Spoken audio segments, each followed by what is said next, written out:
I kept feeling like someone was sitting on the couch across from me. The longer I stared, the more I was convinced, so I threw a bedsheet over it. When nothing reacted, I finally let out a breath of relief. I picked up the sheet, ready to head back to bed. But then something truly disturbing happened. The sheet, light as it was, suddenly wouldn't budge. No matter how hard I pulled, it stayed pinned to the ground, as if something heavy was stepping on the other side of it. Slowly, that something began to take shape. The raised sheet sank bit by bit, as though a pair of large feet were walking straight toward me. James!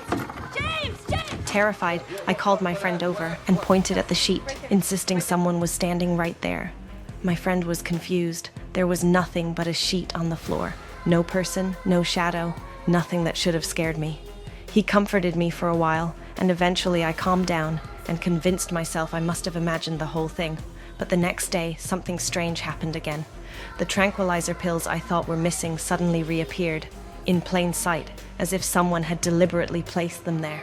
It was just a bottle of pills, but the sight of it sent a shock through me, because I had used those pills to do something terrible not long ago.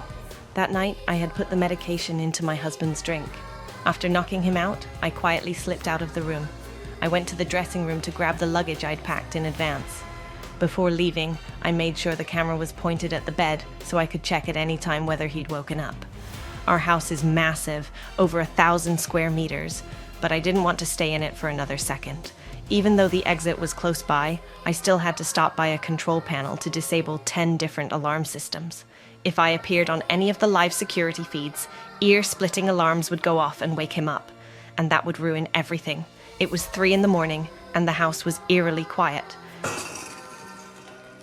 Even sounds you'd normally ignore felt overwhelmingly loud at that hour. Thankfully, because I had drugged him, my husband didn't wake up. I finally relaxed a little, slipped through the garage and made it outside. But just as I was about to leave, I felt like something was behind me. Hesitating, I removed the electric shock collar from our dog's neck.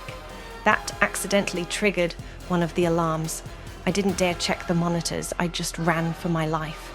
After climbing over a 2-meter-high wall, I finally reached the road nearby. Right on schedule, my sister pulled up in her car and got me out of there. Are you okay? Go. What is happening?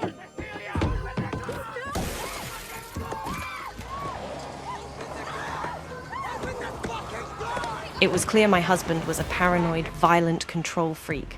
But there was something even more horrifying about him, something that kept haunting me long after I escaped.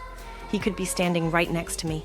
I could feel he was there, but I could never tell where he actually was, just like this.